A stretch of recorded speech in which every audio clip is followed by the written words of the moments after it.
जिज्ञासु मित्रों, बहुत बहुत अभिनंदन है आप सभी का दिव्य सृजन में।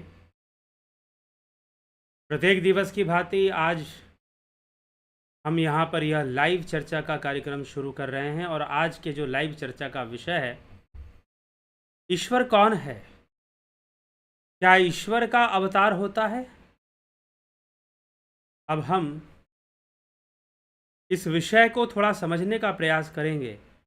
वैदिक दर्शन के अनुसार क्या मान्यता है, वैदिक दर्शन के अनुसार क्या बात कही गई है, उसको हम समझने का प्रयास यहाँ पर करेंगे कि ईश्वर कौन है। तो ईश्वर सर्वप्रथम किस दर्शन का विषय है? वैसे तो कई दर्शनों में ईश्वर की चर्चा है, लेकिन विषय नहीं है। जैसे कि न्याय दर्शन में भी ईश्वर की चर्चा है, लेकिन न्याय दर्शन का मुख्य विषय ईश्वर नहीं है, बल्कि तर्क है, वाद है। तो अब हम चलेंगे कि ईश्वर कौन है और ईश्वर क्या अवतारवाद के भी ऊपर हम चर्चा कर लेंगे आज के विषय में कि अवतारवाद क्या है, अवतार कैसे होते हैं। तो सर्वप्रथम ईश्वर के विषय में वेदांत दर्शन क्या कहता है। वेदांत की अनेक शाखाएं हैं, उनके अपने अपने मत हैं, लेकिन जो मुख्य वेदांत है, अगर हम आदिगुरु शंकराचार्य के मत को मानते हैं ईश्वर के विषय में, तो दो मत है, एक है ब्रह्म का और एक है ईश्वर का। ईश्वर भी ब्रह्म है, ब्रह्म भी ईश्वर है, ऐसा कह सकते हैं। निरुक्त के अनुसार, शब्दार्थ के अनुसार आप ऐसा कह सकते हैं। हाँ, भगवान की परिभाषा अलग हो जाएगी, देवता अलग हो जाएंगे। भगवान जो अवतारी हैं वो भगवान होते हैं। अब अवतारी कौन होते हैं, किनका अवतार होता है? क्या ईश्वर का अवतार होता है? तो अब यहां पर दो विषय बन जाते हैं, ब्रह्म और ईश्वर। अब आदिगुरु शंकराचार्य की व्याख्या अनुसार ईश्वर भावनात्मक शक्ति है, ईश्वर भाव शक्ति है।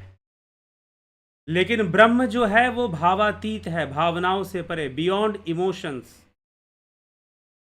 और जो इमोशन में है, जिस ईश्वर की आप पूजा करोगे, उससे प्रार्थना करोगे, उससे अपनी भावनाएं जोड़ोगे, भाव से उसे पुकारोगे, तो भाव से आप ईश्वर को पुकार सकते हैं, ब्रह्म को नहीं पुकार सकते। ऐसी मान्यता अद्वैत दर्शन में पाई जाती है। तो ईश्वर भावनात्मक शक्ति है, तो भावनात्मक शक्ति होने के कारण, भाव जगत का होने के कारण, फिर प्रकृति के अंदर आ जाएगा। प्रकृति से परे नहीं माना जा सकता, क्योंकि सारी भावनाएं प्रकृति के 3 गुणों से प्रेरित हैं। सतोगुण, रजोगुण, तमोगुण, सारी भावनाएं प्रकृति के 3 गुणों से प्रेरित हैं। और ईश्वर भी भाव युक्त है, भाव से ही प्रभावित हो रहा है, तो वो उससे परे नहीं माना जा सकता। ऐसी बात यहाँ पर आ जाएगी। लेकिन फिर बात लोग कहेंगे जो ईश्वर भक्त नहीं, ईश्वर तो प्रकृति से परे, वो तो सर्वश्रेष्ठ, सर्व प्रिय, और वो इस तरह से उसकी मान्यता। तो हम अपनी भावनाओं में एक भावना जाल बुन के रखते हैं, एक कल्पना करके रखते हैं कि एक ऐसी शक्ति है जो कण कण में विराजमान है। जीवन में घटनाएं घट रही हैं, बहुत सारी प्रारब्ध से घट रही हैं, निश्चय ही तमोगुण, सतोगुण, रजोगुण, प्रकृति के त्रिगुणी माया से घट रही हैं। लेकिन फिर ईश्वर की मान्यता किस ढंग से है? अगर आप आदि गुरु शंकराचार्य की विचारधारा में जाएंगे तो ईश्वर एक भाव शक्ति है, ईश्वर ब्रह्म नहीं है। उन्होंने ईश्वर और ब्रह्म का भेद किया है। क्यों भेद किया है? क्योंकि भावनाओं से पुकारना और समाधि में प्राप्त करने में अंतर है। भावनाओं से पुकारने वालों को समाधि लगने में बहुत टाइम लग जाता है, लेकिन निधिध्यासन करने वाले या योग विद्या अपनाने वालों को बहुत शीघ्रता से वो ऐसी अवस्थाओं का अनुभव करने लग जाते हैं जो सहज नहीं होती, आसान नहीं होता। तो योग अभ्यास में लगे हुए साधक जो है, ध्यान योग के अभ्यास में लगे हुए साधक जो हैं, ऐसी ऐसी अनुभूतियां उनके जीवन में बहुत शीघ्रता से आनी शुरू हो जाती हैं। तो क्या भक्ति का कोई इंपॉर्टेंस नहीं है? जी हाँ, भक्ति भी तो आपको एकाग्र कर रही है, आपके मन को एकाग्र कर रही है, आपके मन को शुद्ध कर रही है, इसमें तनिक भी संशय नहीं है। लेकिन ईश्वर भावनात्मक शक्ति, जिसे हम प्रेम से पुकार रहे हैं, जैसे कि भक्त प्रहलाद ने पुकारा और भगवान आगे रक्षा करने के लिए, क्या ऐसी घटना घट सकती है? जी हाँ, घट सकती है। योग इस बात को मानता है, योग विज्ञान इस बात को मानता है कि ऐसी घटना घट सकती है। कैसे घट सकती है जी? भाव शक्ति से। भावनाओं में शक्ति होती है, भावनाओं में शक्ति होती है, लेकिन भावनाओं के द्वारा जो शक्ति का प्रयोग होता है वो शाश्वत नहीं होता, वो हमेशा के लिए नहीं होता और हर किसी के लिए नहीं होता। फिर प्रश्न उठेगा, कृष्ण द्रौपदी की लाज बचाने आए, क्या हर महिला की लाज बच रही है? हो सकता है कि कई महिलाएं भगवान को पुकारती होंगी जब उनके सामने द्रौपदी जैसी संकट आती हो, तो क्या भगवान आ जा रहे हैं बचाने के लिए? क्या भगवान आ जा रहे हैं बचाने के लिए? यह भी प्रश्न उठेगा। तो इसीलिए निर्भर करता है कि बुलाने वाले की भाव शक्ति कैसी है। क्या प्रहलाद जैसी है? क्या ध्रुव जैसी है? क्या द्रौपदी जैसी है? क्या शबरी जैसी है? क्या मीरा जैसी है? कलयुग में हुई मीराबाई तो कलयुग में हुई, धन्ना जाट कलयुग में हुए, लेकिन फिर भी अपने भाव शक्ति का प्रदर्शन किया, अर्थात भाव शक्ति से किसी शक्ति को बुला लिया, भगवान को बुला लिया। कृष्ण मीराबाई को दर्शन देते थे, लेकिन कृष्ण ने ही कहा कि मीरा ये कब तक चलेगा? जब तक आत्मज्ञान नहीं तब तक तो तुम्हारा कल्याण नहीं, चाहे कितनी बार मुझे प्रकट कर लो। देवी काली, मां भद्रकाली रामकृष्ण परमहंस के पास प्रकट होती थीं, लेकिन जब संत तोतापुरी महाराज आए और तोतापुरी महाराज ने रामकृष्ण परमहंस से कहा, ठाकुर से कहा कि बिना आत्मज्ञान के तो कल्याण नहीं है, मोक्ष नहीं है तुम्हारा। उन्होंने कहा कि नहीं, मेरी माँ मुझे सब देगी, जाओ माँ से पूछ लो। पूछा उन्होंने, देवी प्रकट हुई। देवी ने कहा कि मैं तुझे सब कुछ दे सकती हूँ, संसार का, पूरी पृथ्वी का राज दे सकती हूँ, सारे सुख भोग दे सकती हूँ, लेकिन यह जो मोक्ष वाली बात है बिना आत्मज्ञान के संभव नहीं है। इसलिए तू ऐसे गुरु की शरण में जा जो तुझे आत्मज्ञान करवाएंगे। इस तरह से मां काली ने भगवान कृष्ण को कहा। ऐसे ही कथा आती है संत नामदेव की। कहते हैं 72 बार उन्होंने विट्ठल को प्रकट किया था, फिर विट्ठल ने कहा कि नहीं, ऐसे काम नहीं चलेगा। ये तो भाव शक्ति है, अगर तू आत्मज्ञान को प्राप्त करेगा तो तेरा कल्याण होगा। तो ईश्वर भाव शक्ति का विषय है। आदि गुरु शंकराचार्य का मानना है कि ईश्वर भाव शक्ति का विषय है। जी हां, अगर आपके अंदर, भक्त के अंदर अगर अपनी भावनाओं को एकाग्र करने की शक्ति है तो वो अपने ईश्वर को प्रकट कर सकता है, वो अपने भगवान को प्रकट कर सकता है। ये एक सिद्धि है, यह एकाग्रता का परिणाम है, यह भाव शक्ति का परिणाम है। इसीलिए कहते हैं भाव के भूखे प्रभु और भाव ही के सार है। भाव बिन सर्वस्व भी दो वो कभी लेते नहीं, भाव से फूल दे दो वो भी उन्हें स्वीकार है। तो ये भाव वाले भगवान की कहानी है। आदि गुरु शंकराचार्य ने ये भाव वाले भगवान को ब्रह्म नहीं माना है, ब्रह्म नहीं माना है, क्योंकि ये तो भावनाओं से प्रेरित हो रहा है और ब्रह्म भावातीत है, ऐसा माना गया है। यह शंकर का सिद्धांत है, आदि गुरु शंकराचार्य का। यद्यपि वो खुद एक सिद्ध पुरुष थे और कई बार उन्होंने ऐसे चमत्कार किए थे। जब एक बार उनकी माता नदी में दूर वस्त्र धोने जाती थी और पानी लेने जाती थी, एक बार वो बेहोश हो गई, तो 3 दिन तक बैठे रहे माता सरस्वती के मंदिर में कि नदी को मेरे घर के पास से गुजरना चाहिए, और कहते हैं नदी ने अपनी दिशा मोड़ दी, उनके घर के पास से गुजरने लगी। ऐसी शक्ति संपन्न थे वो, लेकिन फिर भी उन्होंने इन शक्तियों को बहुत क्षुद्र माना था। आदि गुरु शंकराचार्य ने कहा था कि ये भावनाओं से जो शक्तियां प्रकट होती हैं और जो भी सिद्धि है, ये बड़ी क्षुद्र चीजें हैं, इससे बहुत ऊपर है परमार्थ, वह ब्रह्म। हमें उस आत्मा की ओर ध्यान देना चाहिए, क्योंकि वास्तव में आत्मज्ञान ही जीवन जीने का तरीका है। जीवन को बेहतर ढंग से जीना है तो उस योग के साथ, उस आत्मज्ञान के साथ, तो जीवन बेहतर ढंग से आप जी पाएंगे, साक्षी भाव से जी पाएंगे, जीवन अच्छे से समझ में आएगा, जीवन के रहस्य भी समझ में आएंगे, खुद जान पाएंगे, दूसरों को भी जना पाएंगे, दूसरों को भी सिखा पाएंगे, दूसरों को भी समझा पाएंगे। तो ईश्वर को भाव शक्ति या भगवान भाव शक्ति है, भाव रूप है, वो भावनाओं के वशीभूत प्रकट होगा, वो अवतार भी लेगा। ठीक है। लेकिन जो अवतारी पुरुष होते हैं वो ब्रह्मज्ञानी होते हैं। फिर भगवान राम थे, योग वासिष्ठ पढ़िए। राम के चरित्र को समझना है तो सिर्फ रामायण पढ़ने से काम नहीं चलेगा, महारामायण भी पढ़ना चाहिए। महारामायण भी पढ़ना चाहिए, जिसमें कि वशिष्ठ जी ने जो उपदेश दिए और राम जी ने जो इच्छा रखी आजीवन वैरागी बने रहने का, आजीवन सन्यासी बनने का, अवधूत बनने का, साधु बनने का, विवाह ना करने की इच्छा रखी थी भगवान राम ने भगवान वशिष्ठ, ऋषि वशिष्ठ के समक्ष। लेकिन वशिष्ठ जी ने फिर वही उपदेश दिया जो गीता में भगवान कृष्ण अर्जुन को दे रहे हैं। वशिष्ठ रामायण कुछ वैसे ही महारामायण उसको कहते हैं, योग वासिष्ठ जिसको हम कहते हैं। तो इस प्रकार से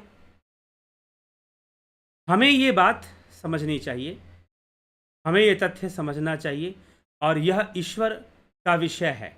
तो ईश्वर भाव शक्ति, आप उसे भाव से पुकारते हो, प्रेम से पुकारते हो, भावनाओं का प्रयोग होता है। लेकिन जब आप ब्रह्म उपासना करते हो, जब आप ध्यान योग करते हो, तो आप शून्य की अवस्था में जाते हो, आत्मा की अवस्था में जाते हो, भावनाओं से परे, विचारों से परे की अवस्था में आप जाते हो, जो मोक्ष कारक है। तो अब प्रश्न उठता है कि जो ध्यान योग के मार्ग पर चल रहे हैं, क्या उन्हें ईश्वर भक्ति अलग से करनी चाहिए? कोई जरूरत नहीं, उनके लिए कोई आवश्यक नहीं है। हाँ, जो ध्यान योग का मार्ग नहीं जानते हैं, जो उस परम पद के मार्ग को नहीं जानते हैं, वो जरूर भगवान की भक्ति, गुरु भक्ति, इन सब में उनको सहारा लेना ही चाहिए। हाँ, थोड़ा बहुत जो ध्यान योग करते हैं उनको ध्यान योग करना चाहिए, लेकिन अगर साथ में ऐसी गुरु शक्ति या भाव शक्ति का सहारा भी मिल जाए तो वो और अधिक सहायक हो जाता है फिर ध्यान योग में आगे बढ़ना। तो भावनात्मक रूप से ईश्वर को स्वीकार किया है आदि गुरु शंकराचार्य ने, व्यवहारिक जगत में स्वीकार किया, परमार्थ में नहीं। परमार्थ में सिर्फ ब्रह्म को माना है, परमार्थ में सिर्फ ब्रह्म को स्वीकार किया गया है आदि गुरु शंकराचार्य के द्वारा। ईश्वरीय सत्ता को परमार्थी न मानकर भावनात्मक रूप से माना है। यह भाव शक्ति का विषय है। अगर आपके पास भाव शक्ति है तो आपके लिए ईश्वर है, प्रकट हो जाएगा वो रक्षा करने के लिए। बाकी प्रारब्ध है, प्रारब्ध से बहुत सारी घटनाएं घटती हैं। क्या ईश्वर प्रारब्ध को बदल सकता है? जी नहीं। यहां पर मीमांसा आके खड़ी हो जाएगा, बोला कि प्रमाणित करो कि कैसे बदल देगा प्रारब्ध को, किसी का बदला हो तो दिखाओ। तो वो कुछ कहानी सुनाएंगे कि मेरे ऊपर ऐसे कृपा हो गई। अरे देव योग है, मीमांसा शास्त्र कहेगा ये देव योग है आपका कि ऐसा हो गया। आप ही के साथ हो गया ना, सबके साथ तो नहीं हो गया। जब सार्वभौमिक नहीं है तो कैसे मान लिया जाए कि आपके ऊपर कृपा हो गई? ठीक, तो इसीलिए यह भाव शक्ति का विषय माना गया है ईश्वर, भगवान को, देवता को, ईश्वर को। यह भावनात्मक विषय है, यह भाव शक्ति का विषय है। यदि आप अपनी भावना को उस लेवल पर ले जाते हैं, यदि आप अपनी भाव शक्ति को उस ऊंचाई पर ले जाते हैं, तो भाव शक्ति स्मरण मात्र से ही जो भी आपके इष्ट हैं वो प्रकट हो जाएंगे। अगर आपकी भाव शक्ति ठाकुर रामकृष्ण परमहंस जैसी हो जाए, मीराबाई जैसी हो जाए, धन्ना जाट जैसी हो जाए,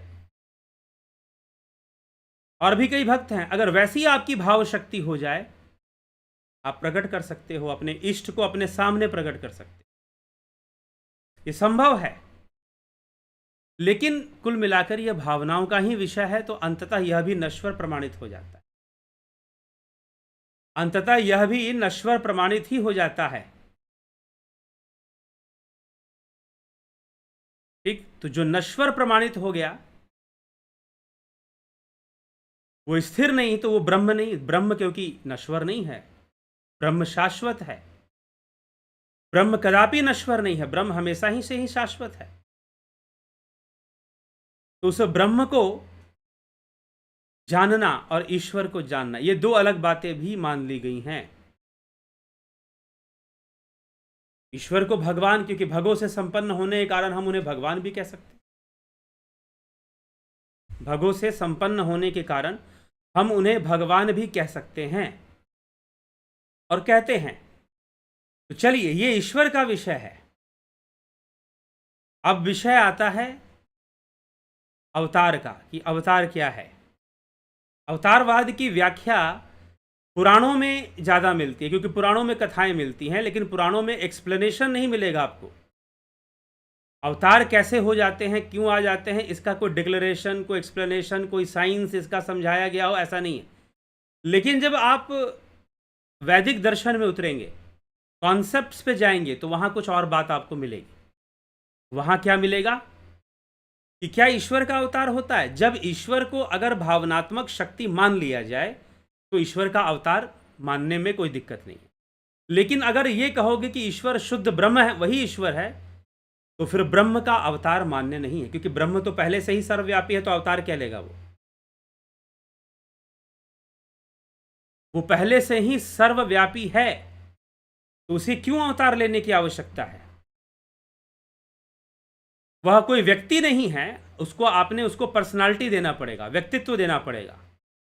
अगर आप कहते हैं कि वह ब्रह्म अवतार लेगा, तो उस ब्रह्म को व्यक्तित्व देना पड़ेगा, और व्यक्तित्व दोगे तो उसकी सर्वव्यापकता पर शंका हो जाएगी, क्योंकि जिसके पास व्यक्तित्व है वो सर्वव्यापी नहीं हो सकता। ये दोनों बातें एक साथ संभव नहीं है कि व्यक्तित्व भी हो और सर्वव्यापी भी हो। तत्व रूप में सर्वव्यापी है ब्रह्म, इसलिए उसका व्यक्तित्व मान्य नहीं है। तत्व रूप में ही ब्रह्म को मान्यता दी गई है। व्यक्तित्व देने से दूसरी और अन्य शंकाएं उत्पन्न हो जाएंगी। इसीलिए अगर ईश्वर को भाव शक्ति मान लिया जाए, तो ईश्वर को व्यक्तित्व उस ढंग से देकर उसके अवतार को माना जा सकता। लेकिन युग सूत्र में और जगहों पर सिद्धों का अवतार माना गया है, ना कि ईश्वर का अवतार माना गया। सिद्धों का अवतार जो जीवन मुक्त सिद्ध पुरुष हैं, जो जीवन मुक्त योगी हैं, जो अपनी साधना को इतना परिपक्व कर चुके हैं कि कम से कम स्थूल शरीर के बंधन को तोड़ चुके हैं, तो सूक्ष्म शरीर में रहते हुए वो शरीर धारण भी कर सकते हैं, या फिर बिना शरीर धारण किए हुए भी रह सकते हैं। वो अपना शरीर धारण भी कर सकते हैं और बिना शरीर धारण किए हुए भी रह सकते हैं। सूक्ष्म जगत में रह सकते हैं, सूक्ष्म लोक में रह सकते हैं, और वो जगत कल्याण हेतु उनके अंदर थोड़ी सी जगत कल्याण की भावना होती है, इच्छा होती है कि मेरे द्वारा संसार का कल्याण हो जाए। उस जगत कल्याण को करने के लिए वो अवतार ले सकते हैं अपनी इच्छा से। उनको, क्योंकि वो सिद्ध अवस्था में, सूक्ष्म लोक में है, ऊंची अवस्था में नीचे उतरते हैं, धरती पर आते हैं। नीचे मतलब कहीं ऊपर आसमान में नहीं, सूक्ष्म अवस्था में, सूक्ष्म से स्थूल में आते हैं, तो उनको अवतार माना है योग सूत्र ने, सिद्धों का अवतार माना है, जीवन मुक्त सिद्ध पुरुषों का अवतार माना गया है। और वो सर्वज्ञ होते हैं, जब जन्म लेते हैं, शरीर धारण करते हैं, सर्वज्ञ और सर्वशक्तिमान, सारी सिद्धियां उनके पास होती हैं। ठीक, सारी सिद्धियां उनके पास होती हैं फिर, और फिर वो अवतार लेते हैं और जगत को शिक्षा देते हैं, सारी दुनिया को शिक्षा प्रदान करते हैं, सीख देते हैं। तो सिद्धों का अवतार मान्य है। क्या देवताओं का भी अवतार मान्य है? हाँ, उनके अंश से अवतार हो सकता है, जैसे वायु तत्व का अंश से अवतार होना। जैसे कुंती के 5 पुत्र थे, पांडव जिसको हम कहते हैं, देवताओं के तत्व से, के अंश से जन्म दिया था। अब कुछ मूर्ख लोग हैं जो देवताओं की सही स्थिति को नहीं जानते। हिरण्य गर्भ में देवताओं का वास है, सूक्ष्म लोक में है, स्थूल देह है नहीं। तो कुछ लोग ऐसा भी मानते हैं कि नहीं, कुंती ने देवताओं के साथ संबंध बनाया और फिर जो है उनके संत नहीं, कुंती के पास, माता कुंती के पास शक्ति थी, दुर्वासा ऋषि की दी हुई तपस्या की साधना का वरदान था कि तुम किसी भी देवता के अंश से संतान को जन्म दे सकती हो अपनी इच्छा मात्र से। तो देवी कुंती ने वही कार्य किया था। अब आप कहोगे कैसे संभव है? अरे संभव क्या, ये तो आज भी संभव है। आने वाले भविष्य में ऐसी घटनाएं घटेंगी कि विवाह करने की जरूरत भी नहीं। अगर कोई स्त्री संतान की उत्पत्ति करना चाहती है तो बस मेडिकल साइंस सहायता करेगा थोड़ा सा। पहले तो ब्लड बैंक होते थे ना, आजकल स्पर्म बैंक खुल रहे हैं और बड़ी तेजी से खुल रहे हैं। पहले तो सिर्फ बहुत बड़े बड़े शहरों में थे, अब छोटे छोटे शहरों में भी खुल रहे हैं। ठीक है, और जो ट्रेंड चल रहा है आजकल का युवा, क्यों युवाओं पे मैंने थोड़ा सा बोला, अभी और युवाओं पे मुझे बोलना चाहिए। जितना धरती पर बोले उतना शायद लोगों को सहायता मिलेगी। नहीं तो ऊपर ऊपर की बातें बस ऊपर ऊपर कई लोग रखते हैं, ज़्यादा मतलब नहीं रखते फिर। तो धरती की जो समस्याएं हैं वो बहुत विकट समस्या है जो पृथ्वी पे चल रहा है। ठीक, जिस डायरेक्शन में युवाओं को ले जाया जा रहा है, ये मीडिया वाले मिलकर, फिल्म वाले मिलकर जिस डायरेक्शन में यूथ को ले जा रहे हैं, वो जो जनरेशन आने वाली है बहुत भयानक आने वाली है, बहुत भयानक आने वाली है। इतनी तेजी से नपुंसकता के शिकार लोग होने वाले हैं, बहुत जल्दी जल्दी, बहुत कम उम्र में जो युवक है नपुंसक होने वाले हैं। इनफर्टिलिटी रेट्स महिलाओं में बढ़ने वाली है, ऐसी ऐसी चीजें हो रही हैं। और बहुत कम उम्र में जो लोग हैं काम विषयों में लिप्त हो रहे हैं, बहुत कम उम्र से बच्चे इन सब चीजों को जान रहे हैं और उसमें लिप्त हो रहे हैं। जब तक वो बड़े होंगे तब तक पता नहीं, वो बहुत कुछ खो चुके होंगे, बहुत कुछ अपना नुकसान कर चुके होंगे। इसलिए क्या करें जब ऐसी घटनाएं सामने आती है कि 10th क्लास की लड़की, 9th क्लास की लड़की, उसका बॉयफ्रेंड है, अफेयर चल रहा है। समाज, हाँ ठीक है, इस विषय को जबरदस्ती रोका भी नहीं जा सकता कि आप जैसे कि पुराने जमाने में डंडा मार के जो रोकने का काम करते हैं, ज्ञान देने का कोई काम नहीं करते, नॉलेज देने का कोई काम नहीं करते। तो जो भयानक स्थिति बनने वाली है वो वही बनने वाली है। जैसे खून बेचा जाता है, जैसे खून बेचा जाता है, वैसे स्पर्म बैंक्स बन रहे हैं और बहुत सारी चीजें बन रही हैं। जमाना कुछ दूसरी दिशा में जा रहा है।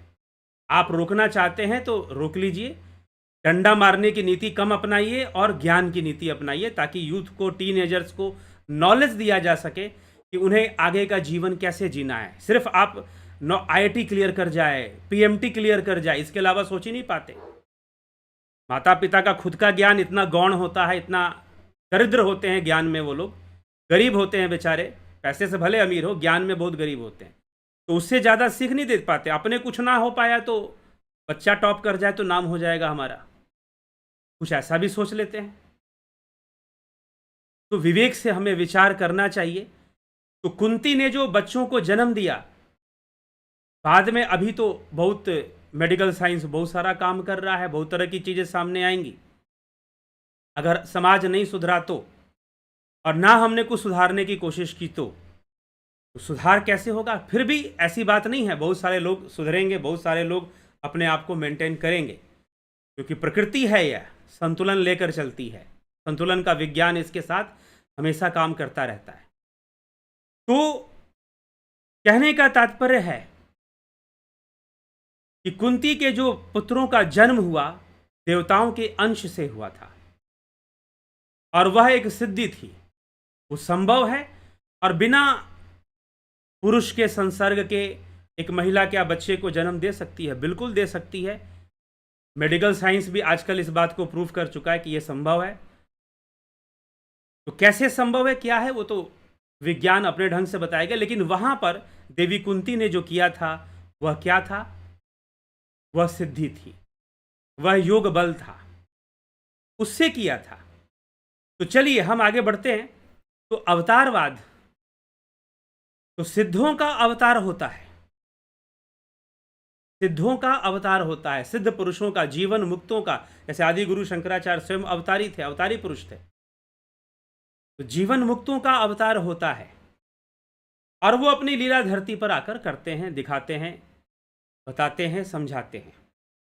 तो क्या उस भावनात्मक रूप से उस ईश्वर का अवतार होता है? जी हाँ, जब आपने भावनात्मक रूप दे दिया तो भाव तो अवतरित होगा, अवतार होगा उसका। तो एक भाव है, कौन सा भाव? धर्म रक्षा का भाव।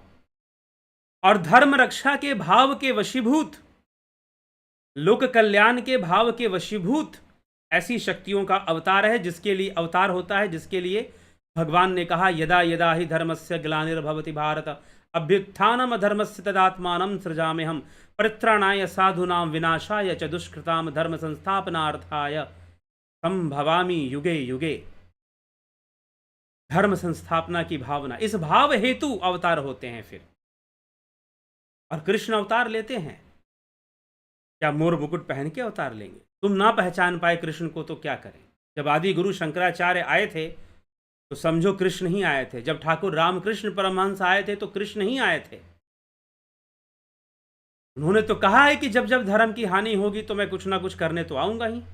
वो अनेकों रूप में आते हैं, आप किस रूप में देखते हैं, क्या समझते हैं, ये आपका विषय है। और आप ना भी देखें तो कृष्ण इस बात की प्रेरणा नहीं देते कि तुम मेरे पीछे भागो। कृष्ण तो कहते हैं कि ठीक है, ईमानदारी से कर्तव्य की पालना करो, अपना कर्म करते रहो। तो कर्म करना फिर प्रधान हो जाता है, कर्म की प्रधानता फिर बन जाती है कि तुम अपना कर्तव्य करते रहो। उनको आना होगा तो आएंगे, तुमसे मिलना होगा तो तुमसे भी मिल लेंगे। अब तो भगवान कृष्ण कई लोगों से मिले, कुछ ही थे जो उनको पहचान पाते थे। राम कई लोगों से मिले, लेकिन सब केवट और सबरी तो नहीं निकले। जब भगवान राम वनवास में निकले तो कई लोगों से मिले, लेकिन सब केवट और शबरी थे क्या? जी नहीं। ठीक,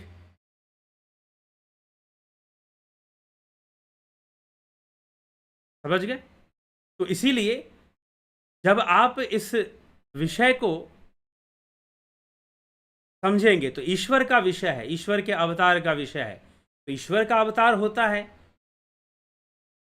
भावनात्मक रूप से होता है, लेकिन जो भावातीत ब्रह्म है उसको अजन्मा माना गया है, वो अज है।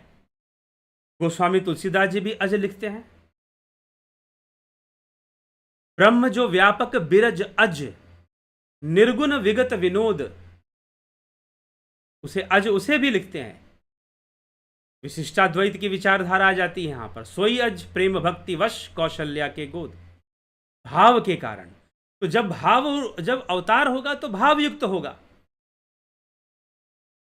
इससे जो ब्रह्म तत्व है उस पर कोई फर्क नहीं पड़ेगा। ये मत सोचिएगा कि वो ब्रह्म पहले ब्रह्मलोक में था और वहां से धरती पर आ गया, अवतार ले लिया। नहीं, ऐसा नहीं है। वो ब्रह्म अपने तत्व रूप में सर्वव्यापी हमेशा ही है, सर्वदा ही है। और वो अज है क्योंकि जन्म और मरण उसके लिए है ही नहीं। तो जन्म लेना और जन्म नहीं लेना, इन दोनों बातों से उसका कोई संबंध नहीं है। जन्म लेना और जन्म नहीं लेना, इन दोनों बातों से उसका कोई संबंध नहीं है। किसका संबंध नहीं है? ब्रह्म का संबंध नहीं है, क्योंकि वो सर्वव्यापी है। तो उसकी सर्वव्यापकता हमेशा बनी रहती है। हाँ, भावनात्मक शक्तियां आती हैं अवतार रूप में। ऐसे योगियों की शक्तियां आती हैं जो जीवन मुक्त हो चुके हैं, वो अवतार लेते हैं और जगत कल्याण करते हैं। प्रकृति उनके वश में होती है। फिर जैसे आप गाड़ी में जा रहे हो ना, अवतार और साधारण मनुष्य में क्या अंतर? गाड़ी में जा रहे हो तो गाड़ी चलेगी तो आप भी चलोगे, गाड़ी रुकेगी तो आप भी रुकोगे, क्योंकि आप गाड़ी में बैठे हुए हो। लेकिन एक ड्राइवर है जो गाड़ी चला रहा है, क्या अपनी मर्जी से चला रहा है? जी नहीं। जो गाड़ी का सिस्टम है उसी के अनुसार तो चलाएगा। तो लेकिन उसके पास डायरेक्शन देने की शक्ति है, स्टीयरिंग उसके हाथ में, वो डायरेक्शन दे सकता है। गाड़ी को इधर मुड़ाओ, गाड़ी को उधर घुमाओ, वो डायरेक्शन दे सकता है। डायरेक्शन देने की क्षमता उसके पास सर्वदा है। ठीक है? तो ड्राइवर कौन है? वो अवतारी पुरुष है, वो संत हैं, वो गुरु है, वो अवतारी पुरुष हैं ड्राइवर। वो किसी को डायरेक्शन देने की क्षमता रखते हैं, तो वो डायरेक्शन उस गाड़ी को सही दिशा में ले जाएंगे जो उनकी गाड़ी में बैठे हुए। बस इतना सा फर्क है। तो जो ड्राइवर है वो अवतारी पुरुष है, उसके पास कंट्रोल है, प्रकृति का कंट्रोल वो रखता है। प्रकृति का नियंत्रण, तत्वों का नियंत्रण और गुणों का नियंत्रण वो अपने पास रखता है, क्योंकि वो सिद्ध है। वह योग से सिद्ध होकर उसने जन्म धारण किया है। तो उन्हें हम अवतारी कहते हैं।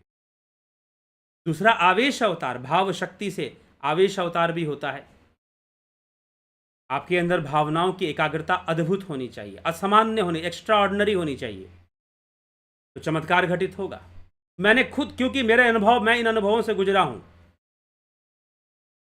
कि क्या भाव शक्ति से कोई इष्ट प्रकट हो सकते हैं। जी हाँ, इष्ट, आपके इष्ट देवता प्रकट हो सकते हैं, आपके देवता प्रकट हो सकते हैं, लेकिन मोक्ष तो नहीं दे सकते, मुक्ति तो बिल्कुल नहीं दे सकते। अगर कोई कह भी दे तो कभी मान मत लेना गलती से। रामकृष्ण परमहंस का पूरा कहानी झूठी साबित होगी, फिर गीता झूठी साबित होने लगेगी फिर। इसलिए सनातन धर्म ये नहीं कि किसी का मुंह है कुछ भी बोल दिया सुना दिया तो धर्म हो गया, नहीं। शास्त्रों की तरफ जाना चाहिए, तब जाकर समझ में आएगा, नहीं तो सिर्फ भटकाव होगा। भटकाने वाले लोगों की कमी नहीं है संसार में। आपको बहुत सारे चमत्कारों की कहानियां सुना देंगे, हजारों लोग मिल के सुना देंगे, आपको लगेगा कि शायद यही तो धर्म है, यही तो असली धर्म यहीं पर है, यहां चमत्कार हो रहा है। जाओ, पता चलेगा धीरे धीरे कितना हो रहा है, क्या हो रहा है। हाँ, चमत्कार हो सकते हैं। कोई द्रौपदी जैसी भावना शक्ति रखता हो कि कृष्ण दौड़े चले आए, तो कृष्ण आ सकते हैं। कोई ऐसी भाव शक्ति, और योगियों के पास ऐसी भाव शक्ति होती है, वो अपनी भाव शक्ति से बहुत कुछ कर सकते हैं।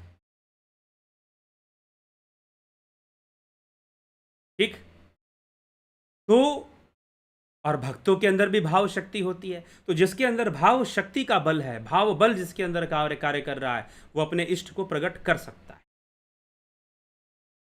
वो अपने इष्ट को प्रकट कर सकता है। ठीक, तो यह हमें समझना होगा। ये भक्ति का विषय है, यह भावना का विषय है। लेकिन जब आप ब्रह्म की बात करोगे, ब्रह्म की बात करोगे, तो उसमें तो अपने अहंकार को मिटाना होगा, ध्यान योग में लीन हो जाना होगा। ठीक है, सिमरन में लीन हो जाना होगा, सिमरन में लीन हो जाना होगा, ध्यान योग में लीन हो जाना होगा। और जब लीन हो जाओगे तो फिर क्या होगा? फिर समाधि घटित होगी, और फिर समाधि से भी आगे निकल जाओगे, समाधि से भी आगे निकल जाओगे। समाधियां तो कई प्रकार की बताई गई है ना, तो उससे भी आगे निकल जाओगे, कैवल्य हो जाएगा, कैवल्य में लीन हो जाओगे तो मोक्ष हो जाएगा, ब्रह्म पद की प्राप्ति हो जाएगी। तो यहां पर जीव की यात्रा पूर्ण हो जाएगी, जीव की यात्रा पूर्ण हो जाएगी। लेकिन अत्यधिक भटकाव होने से बातें समझ में नहीं आई। तो इसीलिए ईश्वर को भाव शक्ति के रूप में माना गया है। तो ईश्वर से प्रार्थना करनी चाहिए, बिल्कुल करनी चाहिए। यही प्रार्थना करनी चाहिए कि हम ध्यान योग के मार्ग पर आगे बढ़ें, हम आत्मज्ञान के मार्ग पर आगे बढ़ें, हम समाज कल्याण के मार्ग पर आगे बढ़ें। प्रार्थना करनी चाहिए, कोई दिक्कत नहीं, कोई बुराई नहीं। लेकिन इष्ट देव हो, भगवान हो, कुछ भी हो, अंत में हमें सबसे मुक्त हो जाना चाहिए, सबके प्रति निष्काम भावना रखना चाहिए, और मुक्त होकर हमें लीन आगे बढ़ना चाहिए ध्यान में। ठीक है, तो यह प्रक्रिया है। तो अवतार किसका होता है? देखो, धरती पे आएगा, क्योंकि धरती पे आने के लिए, अवतार लेने के लिए प्रकृति का बंधन तो स्वीकार करना पड़ेगा, और सबने किया। भगवान राम ने भी प्रकृति का बंधन स्वीकार किया, कृष्ण ने भी प्रकृति का बंधन स्वीकार किया, सबने प्रकृति का बंधन स्वीकार किया। किसने नहीं किया प्रकृति का बंधन स्वीकार?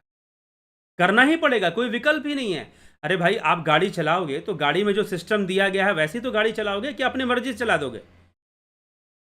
नहीं चला पाओगे। तो प्रकृति के हिसाब से ही अवतारी पुरुष भी आते हैं, तो वह भी इस प्रकृति के सिद्धांत के हिसाब से ही। इसलिए तो भगवान समझा क्या रहे हैं अर्जुन को, गीता सही से पढ़ी, अपने मन मर्जी वाली बात ही पढ़नी है तो बात अलग है, हमें ये अच्छा लगता है और हम यही समझेंगे तो फिर बात अलग है। लेकिन अगर गीता सही से पढ़ेंगे तो भगवान तो बार बार अर्जुन से कहते हैं, रिपीट करके कहते हैं कि कर्म मैं नहीं करवाता, प्रकृति के गुणों के वशीभूत सारे कर्म हो रहे हैं और जीव परवश होकर सारे कर्म कर रहा है।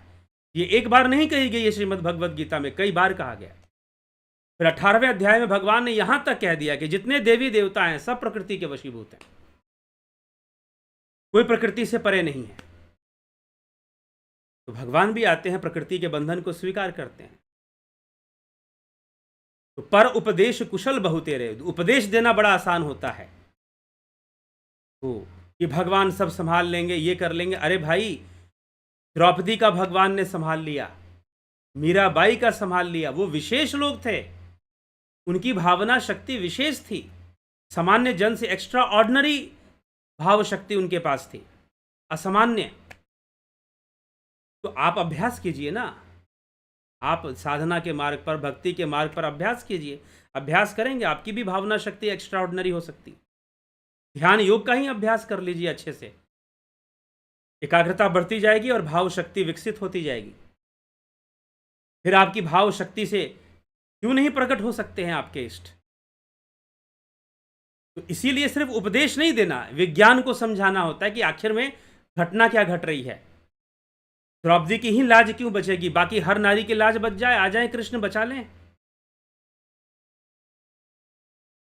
ठीक, तो सबके पास वो प्रारब्ध होना चाहिए और भाव शक्ति भी होनी चाहिए, जो त्रिगुणी माया का जो मजबूत संगठन है उसको भेद सके, उसको भेद सके। तो भेदने के लिए वैसी साधना, उपासना, तपस्या होनी चाहिए, तब तो कोई वैसा हो पाएगा। सिर्फ ऊपर ऊपर से कह दो कि प्रेम करो भगवान से, प्रेम करो भगवान से, बड़ा सुंदर लगता है सुनने में कि प्रेम करो भगवान से। प्रेम करना चाहिए, कोई नहीं बोलेगा कि हमको प्रेम नहीं है, लेकिन प्रेम होना बहुत बड़ी बात है। प्रेम होना बहुत बड़ी बात है, बहुत ऊंची चीज है। ठीक, इसीलिए ध्यान योग का मार्ग दिया जाता है। ध्यान योग से स्वतः ही भाव शक्ति का विकास भी होता है। जब आप ब्रह्म को जानोगे तो ईश्वर कहाँ बचेगा। लेकिन रामानुजाचार्य के सिद्धांत में ईश्वर ब्रह्म एक ही है, तो उन्होंने ब्रह्म को व्यक्तित्व माना है, तो व्यक्ति के रूप में माना है कि भाई एक महान व्यक्तित्व है, एक शक्तिशाली व्यक्तित्व है जो ब्रह्म है, ऐसा माना है। सब में, इस्लाम हो, क्रिश्चियनिटी में हो, व्यक्तित्व के रूप में ही देखा गया है। उसकी इच्छा है, वो कुछ करता है, लेकिन ब्रह्म जो अद्वैत सिद्धांत है, पतंजलि योग सूत्र है, मीमांसा सूत्र है, मीमांसा सूत्र में कर्म को सबसे बड़ा मान लिया गया है, ईश्वर से भी बड़ा दावा कर दिया गया है कि ईश्वर कुछ नहीं कर सकता, जो कर्म हुआ है उसे भोगना है। हाँ, प्रायश्चित करोगे तो सहारा मिलेगा थोड़ा। तो ये जितने भी सिद्धांत हैं, योग सूत्र है, उसमें भी ईश्वर को माना गया। लेकिन फिर भी महर्षि पतंजलि जिस मार्ग पे लगा रहे हैं, अष्टांग योग के मार्ग पर, ध्यान के मार्ग पर, ध्यान समाधि हर की व्याख्या कर रहे हैं, उनकी व्याख्या करते हुए ये नहीं कह रहे हैं कि तुम्हें ईश्वर से प्रेम कर कर ईश्वर में लीन होना है। अगर यही समझाना था तो अष्टांग योग को इतना लंबा चौड़ा समझाने की कोई आवश्यकता ही नहीं थी फिर, जितना उन्होंने अष्टांग योग को समझाया है। तो उस ढंग से अगर हम योग सूत्र के अनुसार जाते हैं तो ईश्वर है, लेकिन ईश्वर को हमें प्राप्त कर लेना है, लीन हो जाना है, उससे प्रेम करना है, या उससे प्रेम करना सहायक हो सकता है योग में। लेकिन योग की जो पूर्ति है वो भावातीत अवस्था में है, भावनाओं से परे, विचारों से परे, जो स्वरूप की प्राप्ति है। इसलिए योग का उद्देश्य ईश्वर ना होकर स्वरूप है। तद्रष्टु स्वरूपे अवस्थानाम, योग का उद्देश्य स्वरूप की प्राप्ति हो जाती है, न कि ईश्वर की प्राप्ति। कुछ इस तरह से भी चर्चा आ जाती है। ठीक, तो ये हमें सारी बात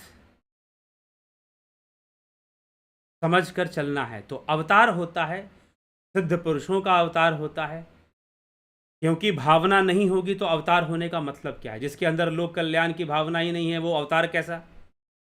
उसके अंदर इच्छा है कि मैं संसार में आऊं लोगों का कल्याण करने के लिए।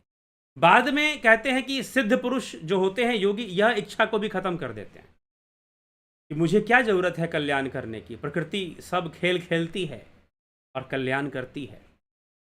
प्रकृति अध्यात्म के मार्ग पर आने के लिए जीव को विवश कर देगी, उसे इतना उथल पुथल देगी, इतना दुख जरूर दे देगी। और दुख वास्तव में प्रकृति कोई इंटेंशनली किसी को दुख नहीं दे रही है, ये सिस्टम ही ऐसा है, तीन गुणों का, रजोगुण, तमोगुण, सतोगुण का। प्रकृति चाहती है कि आप उसे जानो, आप रिसर्च करो और जानो कि प्रकृति क्या चीज है। जितना अंदर इसके घुसोगे, जितना प्रकृति को समझोगे, उतना परमात्मा सरल हो जाएगा, उतना जीवन जीना भी सरल हो जाएगा और उस मोक्ष को प्राप्त करना भी सरल हो जाएगा। नहीं तो सब कुछ पजल लगेगा। एक उम्र में युवा लोग सोचते हैं कि भाई हम जो समझ रहे हैं शायद बिल्कुल सही है। उम्र बीतती है, 30, 35, 40 साल की उम्र में आएंगे, सोचेंगे कि भाई जो पहले सोच रहे थे शायद ठीक नहीं था, गलत था वो। पहले जो हमारी विचारधारा थी वो सही नहीं थी।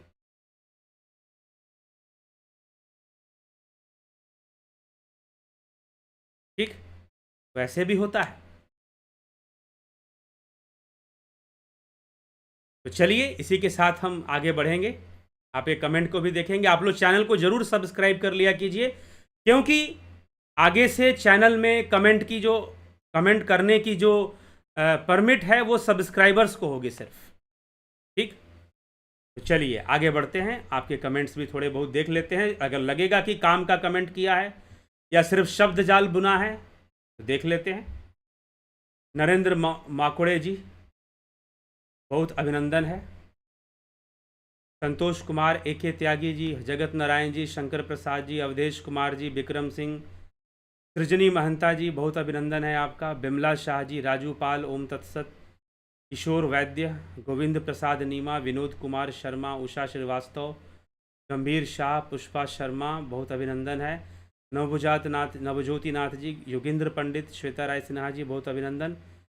कन्हाई कुमार जी, शेखर, अवनी प्रधान, सविता नायक, सतीश कुमार, अजीत अपराजित, रतन सिंह, संतोष गुप्ता। गुरुजी प्लीज एक्सप्लेन बिटवीन प्राण एंड श्वास। श्वास जो है वो प्राणों की अभिव्यक्ति है। श्वास इज द प्रेजेंटेशन ऑफ प्राण, एक्सटर्नल प्रेजेंटेशन ऑफ प्राण। प्राण है तो श्वास ले रहा है, चल रहा है। ठीक, उसी से सब चल रहा है। फिर एक साइकिल चलना शुरू हो जाता है, उससे जुड़कर एक साइकिल चलना शुरू हो जाता है। और उस साइकिल में प्राण एक सूक्ष्म तत्व है जिसमें कि ये श्वास की प्रक्रिया भी चलती है। और इसी से प्राण अपान व्यान 49 वायु चलते हैं शरीर के अंदर।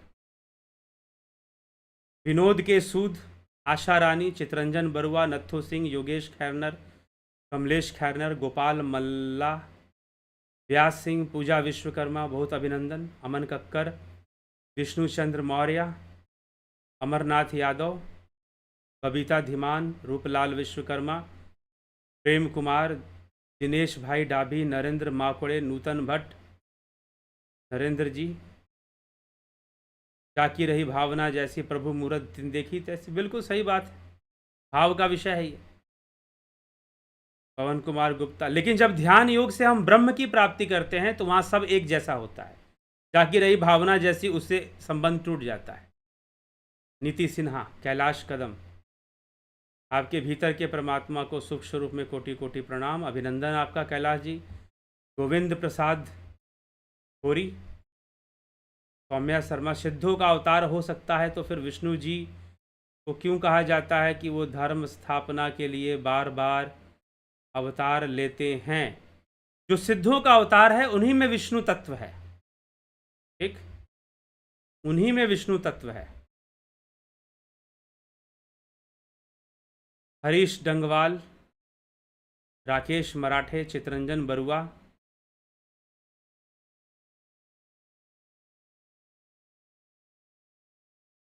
ब्रह्म का तो तू सनातन जड़ चेतन। जड़ चेतन तो उसका विवर्त है, उसकी अभिव्यक्ति है। कल हम इस पर देखते हैं, चर्चा करेंगे विवर्त के ऊपर। तो उसकी अभिव्यक्ति है जो इंद्रियों के, देखिए पहले बात आप टू वर्ल्ड थ्योरी को समझिए। एक है सेंसरी वर्ल्ड और एक है बियॉन्ड सेंसेस। ये कॉन्सेप्ट आप लोग कभी कवर नहीं करते। जितने इस तरह के प्रश्न है ना, आप ये भूल जाते हो कि इंद्रियों का जगत एक अलग जगत है। आप सारी चीजों को इंद्रिय जगत में घुसा देते हो, इसीलिए अद्वैत समझ में नहीं आएगा। अद्वैत समझना असंभव है। आदि गुरु शंकराचार्य ने 3 सत्ताओं की बात की है, व्यवहारिक सत्ता, प्रतिभासिक सत्ता, पारमार्थिक सत्ता। ये 3 बातें अगर आपको नहीं समझ में आती, अद्वैत कभी समझ में नहीं आ सकता। असंभव है अद्वैत को समझ पाना। शंकराचार्य ने क्या बोला है, समझ पाना असंभव है। Never compare Brahma from sensory experiences. जड़ और चेतन इज ए सेंसरी एक्सपीरियंस। वो शास्त्रों की बात भी नहीं समझ में आने वाली। क्यों नहीं समझ में आने वाली? क्योंकि वो लिखा ही इस ढंग से गया है कि आदमी को कुछ समझ में आया। तो ब्रह्म ने जड़ चेतन बनाया, लेकिन जड़ चेतन का अस्तित्व कहां पर है? इंद्रिय जगत में है, इन द सेंसरी वर्ल्ड में जड़ चेतन है। अगर आप बियॉन्ड सेंसरी वर्ल्ड चले जाओगे तो सिर्फ चेतन ही चेतन है, सिर्फ चेतन ही चेतन है, सिर्फ परमात्मा ही परमात्मा है, सिर्फ ब्रह्म ही ब्रह्म है, दूसरा कुछ भी नहीं है। इसीलिए आदि गुरु शंकराचार्य ने कहा कि सब कुछ ब्रह्म है, जगत भी ब्रह्म है, जीव भी ब्रह्म है। वह एक अवस्था है जहां हम इंद्रियों के परे चले जाते हैं, वहां से जब अनुभव करते हैं तो सब ब्रह्म ही ब्रह्म है। नहीं तो इंद्रियों के जगत में संसार है। इस संसार को कौन प्रकट कर रहा है? ये इंद्रियां प्रकट कर रही हैं, ये सेंसेस वर्ल्ड को क्रिएट कर रही हैं। Without senses there is no world. अगर सेंसेस नहीं है तो कोई वर्ल्ड भी नहीं है, फिर कोई दुनिया भी नहीं है, फिर कोई संसार भी नहीं है, फिर कुछ नहीं बचेगा, ना रिश्ते नाते, कुछ नहीं, नथिंग। लेकिन हमें क्या है कि हमारे ऊपर इंद्रियों का अनुभव हावी है, तो हम इंद्रियों के अनुभव से तुलना करते हुए हम सोचते हैं कि दुनिया कैसे बनी होगी। अरे झूठ को देखकर सत्य को कैसे जान सकते हो? यह संसार जब मिथ्या है तो मिथ्या को देखकर और मिथ्या से तुलना कर कर आप उस सत्य ब्रह्म को या सत्य परमात्मा को कैसे जान पाओगे? क्योंकि आप सारी तुलना तो इस मिथ्या से कर रहे हो। जैसे आप मिथ्या में देख रहे हो कि चीजें कैसे प्रकट हो रही हैं, बन रही हैं, वैसे ही आप सोच रहे हो कि शायद वैसे ही कोई होगा जिसने दुनिया बना दी। शायद वो 1000 फीट का कोई आदमी होगा, अभी तो इतनी बड़ी दुनिया बनाई होगी। तो इसीलिए do not compare from the sensory experiences. Sensory world में जो चीजें चल रहा है उससे कंपेयर करते हुए उस ब्रह्म को नहीं देखना। यही आदि गुरु शंकराचार्य समझाना चाहते थे। ठीक, तो जड़ और चेतन is in sensory world. Senses जहां खत्म हुई, जहां सेंसेस का साम्राज्य खत्म, वहां पर सब खत्म। अंतःकरण और इंद्रियां खत्म होती हैं तो ये संसार भी खत्म हो जाएगा। हमारे लिए ये नहीं रहेगा, ये एग्जिस्ट नहीं करेगा। हम बियॉन्ड सेंसेस चले जाएंगे, फिर वहां ब्रह्म ही ब्रह्म है, ब्रह्म ही ब्रह्म है। तो जड़ और चेतन के रूप में उसने अपने आप को अभिव्यक्त किया। कहां अभिव्यक्त किया? इंद्रियों के साम्राज्य में अभिव्यक्त किया, इंद्रियों के जगत में अभिव्यक्त किया। इस तरह से मान सकते।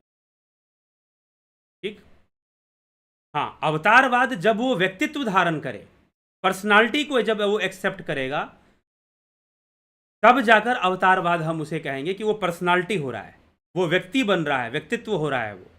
ये समझना पड़ेगा। काशीनाथ जी बहुत अभिनंदन। ज्योति कश्यप गुरु जी, गुरु नानक देव कहते हैं कि कठोर समाधि से भी, कठोर समाधि क्या होती है? समाधि कभी कठोर नहीं होती, और जहां कठोरता है वहां समाधि नहीं होती। कठोर समाधि मतलब कठोर तपस्या। जो लोग कठोर तप करने चले जाते हैं जंगलों में, वनों में, और सोचते हैं कि जैसे सुखदेव मुनि चले गए, ठीक है, तपस्या का पुण्य बनता है, तपस्या का फल मिलता है, इसमें कोई संशय नहीं। लेकिन कठोर तपस्या से उस अकाल पुरुष को, जो काल के परे है, उस अकाल पुरुष को नहीं जान सकते हैं।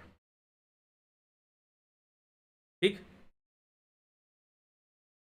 लेकिन उस अकाल को जान सकते हैं जब हम, कोई जानने वाला हमें मिल जाए तो जना भी सकता है।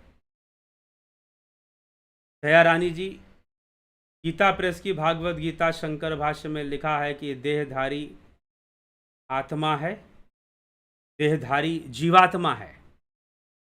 ठीक, आत्मा जो जीव, जो शरीर को, देही जो देह को धारण करता है, देही शब्द का प्रयोग वहां पर हुआ है। शंकर भाष्य के संस्कृत में लिखा है कि हिंदी टीका में लिखा है, वो भी देख लीजिएगा। तो पहले संस्कृत का श्लोक पढ़िए, क्योंकि हिंदी टीका जब आप पढ़ते हैं तो उसमें गड़बड़ मिलता है। वो तो मैं खुद गीता का अभ्यास, गीता के ऊपर बोलते हुए आप गीता का पूरा वो सुन लीजिए, चैनल पर पूरा गीता का प्लेलिस्ट है, आप सुनिए उसे।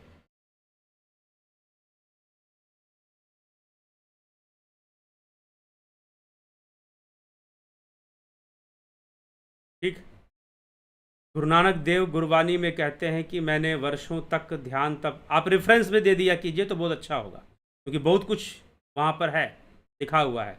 और गुरु नानक साहिब की ही वाणी है कि गुरु अर्जन देव की वाणी है, किसी और की भी वाणी हो सकती है। गुरबानी में कई संतों की वाणी है, सबसे ज़्यादा वाणी तो कबीर साहब की है। गुरबानी के अंदर सबसे ज़्यादा वाणी किसकी है? कबीर साहब की है।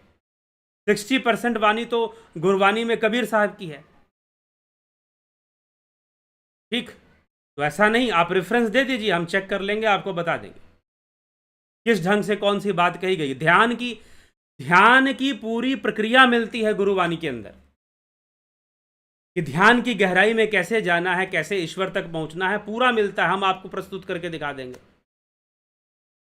तो कौन सी बात बाहरी रूप से जो बाहरी क्रियाएं करते हैं, तप की, तपस्या की, समाधि की, उनके लिए कहा गया है। ठीक ना? तो पहले यह समझिए, उनके लिए कहा गया है कि ऐसे नहीं होता है, लेकिन पूरी प्रक्रिया है। गुरबानी में भी है, दशम ग्रंथ में भी है, गुरु गोविंद सिंह जी का जो दशम ग्रंथ है उसमें भी है। दिव्य दृष्टि की बात है, दिव्य ज्योति की बात है, दर्शन की बात है, अंतर्घट में, ये सब गुरबानी के अंदर प्राप्त होता है। ठीक, तो इसीलिए जब भी आप लिखते हैं और मेरे पास लिखते हैं तो पूरा अनुसंधान है तभी लिखिए, नहीं तो ना लिखे तो बेहतर है। सिल्वर बॉलर, गुरुजी अगर ब्रह्म सर्वव्यापी हैं तो क्या सब ब्रह्मांड, लोकाज और जो कुछ भी स्पेस में है वो ब्रह्म से ही उत्पन्न हुआ है? प्रकाशित तो है ही, विवर्त तो मान्य है। तो ब्रह्म से उत्पन्न भी हुआ है और उत्पन्न नहीं भी हुआ है, प्रकाशित है उससे।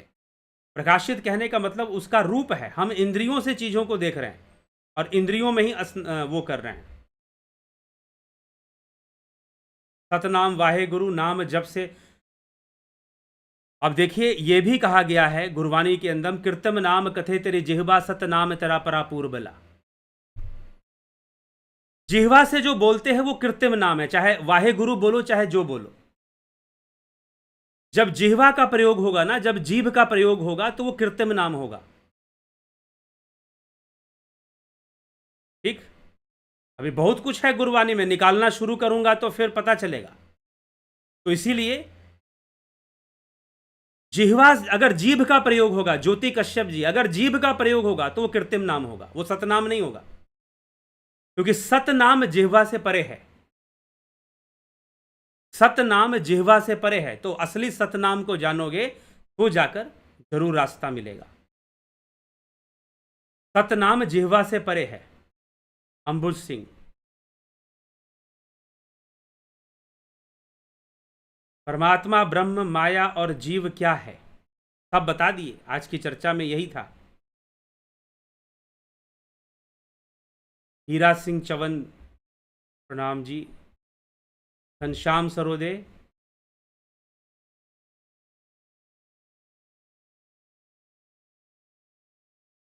ब्रह्म का अंश मात्र, उसका अंश कहां से लाएंगे हम? जब वो सर्वव्यापी है तो सब कुछ उसका अंश है, आप स्वयं उसका अंश हो।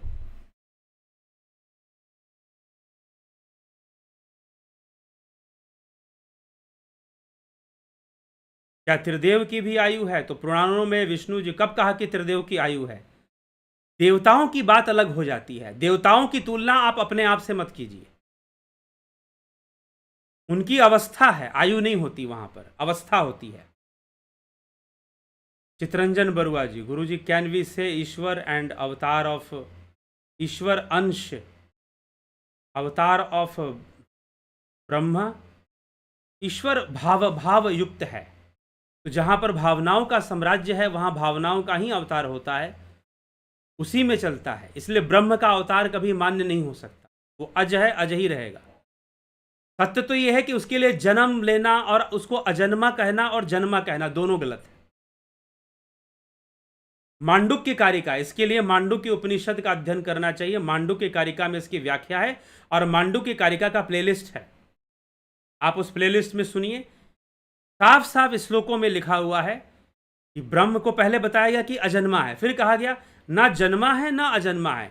यह विषय ब्रह्म का ही नहीं है कि जन्म लेगा अजन्मा होगा, इस पे चर्चा ही नहीं होनी चाहिए। जब आप ब्रह्म की चर्चा करते हो तो इस विषय पे चर्चा नहीं होनी चाहिए कि वो जन्म लेगा कि अजन्मा होगा।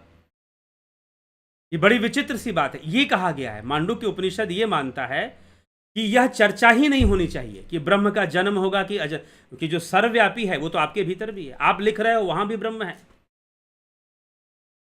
तो ब्रह्म अपने शुद्ध रूप में वो है, बस उसके अवतार होने का कोई संभावना है ही नहीं। मांडुक्य उपनिषद और उपनिषदों के कई उपनिषदों में इसका वर्णन मिल जाएगा आपको, और सब झूठे साबित होंगे फिर अगर मान लिया कि ब्रह्म ने अवतार लिया तो। हाँ, अथर्व श्रुति में ब्रह्म की दो संतानें बताई गई हैं, जड़ और चेतन। तो वो सिंबॉलिक एक्सप्लेनेशन है। वो क्या है? एक सिंबॉलिक एक्सप्लेनेशन है, एक संकेत दिया गया है कि जड़, क्योंकि इंद्रिय जगत में देखिए वेद कौन पढ़ रहा है, शास्त्र कौन पढ़ रहा है? हम अपनी इंद्रियों से ही तो पढ़ रहे हैं ना। तो ऋषि मुनियों ने देखा कि इसे जो भी पढ़ेगा या जो भी जानेगा वो अपने इंद्रियों से जानेगा, तो उसके अनुकूल कुछ बातें लिख दी गई, उसके अनुकूल कुछ बातें लिख दी गई। लेकिन फिर बाद में उन्होंने जो षड दर्शन आया या उपनिषद आया, उनमें कठोर स्पष्टवादिता आपको दिखाई देगी, कठोर। उसमें विचारधाराएं खंडित होनी शुरू हो जाएंगी। तो मांडुक्य कारिका, जो मांडुक्य उपनिषद का विस्तार है योगी गौड़पाद के द्वारा। योगी गौड़पाद कौन थे? आदि गुरु शंकराचार्य के गुरु थे गोविंदपाद। गोविंदपाद के गुरु थे योगी गौड़पाद। उनकी व्याख्या, उनका जो वर्णन है मांडुक्य कारिका में, वो पहले लिखते हैं कि ब्रह्म अजन्मा है। पहले तो उन्होंने ये लिख दिया, फिर लिखा कि ना वो जन्मा ना ही अजन्मा, ये जन्मा और अजन्मा विषय ब्रह्म का नहीं है। अगर आपसे ये कहा जाए कि पानी से कपड़े सिल दो, तो कपड़े सिलना पानी का विषय नहीं है, ठीक है? कपड़े सिलना पानी का विषय नहीं है। तो कपड़े सिलने के लिए सुई चाहिए। तो अब पानी कपड़ा सिल सकता है कि कपड़ा नहीं सिल सकता है, यह व्यर्थ की चर्चा है। तो अद्वैतवादियों के द्वारा, आदि गुरु शंकराचार्य के द्वारा अगर यह चर्चा की जाए कि ब्रह्म का जन्म होगा और ब्रह्म का जन्म नहीं होगा, तो यह व्यर्थ की चर्चा है, बेकार की चर्चा है, यह विषय ही नहीं बनता। तो कैसे जन्म लेगा? क्या अपने सर्वव्यापकता को छोड़ देगा और फिर जन्म ले लेगा? नहीं। और जब भावनात्मक सत्ता में आ जाएगा, जब भाव युक्त हो जाएगा, तो ब्रह्म कहां रह जाएगा? क्योंकि भाव युक्त होने के लिए 3 गुणों के वशीभूत होना पड़ेगा। 3 गुणों के वशीभूत होना पड़ेगा, और 3 गुणों के वशीभूत होने से वहां पे ब्रह्म अपनी परिभाषा को खो देगा, वहां ब्रह्म नहीं रह जाएगा, ठीक है? और वैसे भी अगर मान लो कोई अवतारी पुरुष आ भी, मान लो कि चलो कृष्ण जो थे, भगवान कृष्ण आए, वो ब्रह्म के साक्षात अवतार थे, फिर दुनिया बदल जानी चाहिए। जिस तरह से हम ईश्वर या भगवान को मान के बैठे हैं, अगर वैसे है तो कहीं कोई पाप नहीं होना चाहिए, कहीं पर भी कोई पाप नहीं होना चाहिए, कुछ भी गलत नहीं होना चाहिए। लेकिन जब हम ये मान लेते हैं, जब शास्त्रों से हमें ये विचार मिलता है कि नहीं प्रकृति करती है, तो फिर लगता है कि हाँ ठीक है, प्रकृति में सतोगुण, रजोगुण, तमोगुण है, तो पाप भी हो रहा है, गलत भी हो रहा है। तो कई बार जो आइडियोलॉजिकल एक्सेप्टेंस है ना, वो प्रैक्टिकल एक्सेप्टेंस को खत्म कर देती है। आइडियोलॉजी हमेशा प्रैक्टिकलिटी को दबाने की कोशिश करती है। प्रैक्टिकल में घटनाएं कुछ और घटती हैं और हम आइडियोलॉजी को जबरदस्ती थोप के चलते हैं। ठीक है, आइडियल्स बनाने चाहिए, आइडियोलॉजीज होनी चाहिए ताकि समाज में अच्छा कार्य हो, लेकिन आइडियोलॉजीज को एक्सेप्ट करने के साथ जो प्रैक्टिकल चीजें हैं उसको एक्सेप्टेंस दे देना चाहिए। आंख बंद कर कर जो गॉड डिपेंडेंसी है वो धर्म की दुश्मन है, मानवता की दुश्मन है। यही था अंधकार युग। यूरोप में जो अंधकार युग आया था, that is only due to God dependency. Over dependency on God brings the dark age. ठीक है, तो इसीलिए अवतार किसका होता है? हाँ, अब भक्ति साहित्य में जाओगे तो वहां पर अवतार माना जाएगा, वहां पर डिपेंडेंसी मानी जाएगी। लेकिन डिपेंडेंसी कौन कितना डिपेंड हो पाता है, अपनी भाव शक्ति को कितना आगे बढ़ा पाता है, यह निर्भर करता है कोई भाव शक्ति बढ़ा पाता है या नहीं बढ़ा पाता।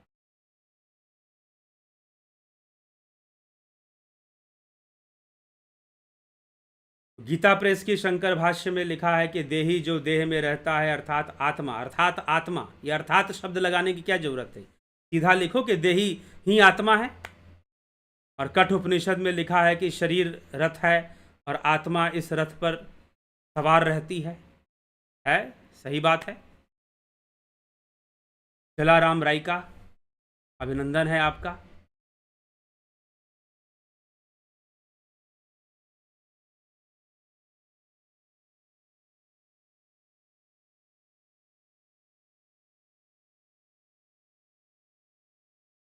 ठीक। अंबुज सिंह, क्या परमात्मा ब्रह्म का अंश से अवतार नहीं हो सकता? परमात्मा या ब्रह्म के अंश से अवतार नहीं हो सकता, नहीं हो सकता। मेरे अध्ययन में तो नहीं है कि ब्रह्म के अंश से अवतार हो जाए। और रही बात ब्रह्म का अंश, तो आप भी ब्रह्म का अंश हो, हम भी ब्रह्म का अंश है। ईश्वर अंश जीव अविनाशी। तुलसीदास जी ने कहा ईश्वर अंश जीव अविनाशी, सब अंश हैं उसके, कौन उसका अंश नहीं है? नरसाराम जी, आर्यन कुमार, ध्यान योग के बाद क्या कुल देवता की पूजा कर सकते हैं? बिल्कुल कर सकते हैं। पूजा अपना एक अलग विषय है, उसका अपना एक अलग महत्व है। तो फिर आप जीवात्मा क्यों बोलते हो? जीवात्मा ही है, जीव ही शरीर को छोड़ता है और नया शरीर धारण करता है। उसी को भगवान ने भूत भी कहा है, और आत्मा रूप में भगवान उस जीव में रहते हैं। तभी तो कह रहे हैं ना, अहम आत्मा गुडाकेश सर्वभूताश स्थिता, सभी भूतों में मैं आत्मा रूप में विद्यमान हूं। तो जीव आत्मा शब्द, उस देही के लिए जीव आत्मा शब्द का प्रयोग हुआ है। ठीक है। यह जीव शब्द की व्याख्या अब वेदांत में मिल जाती है, अद्वैत दर्शन में मिल जाती है जीव शब्द की व्याख्या। इस शरीर के अंदर किसके कर्म है? शरीर कर्म कर रहा है? नहीं, जीव कर्म कर रहा है। जीवात्मा कर्म कर रही है, शरीर कर्म नहीं कर रहा। शरीर तो कर्म करने का एक यंत्र है। शरीर तो कर्म करने का एक यंत्र है। कर्म कौन कर रहा है? जीवात्मा कर्म कर रही है।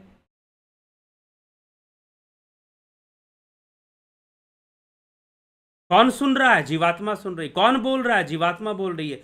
शरीर को कौन छोड़ता है? जीवात्मा छोड़ती है। आत्मा सर्वव्यापी है। आत्मा तो सर्वव्यापी है, क्यों छोड़ेगी वो?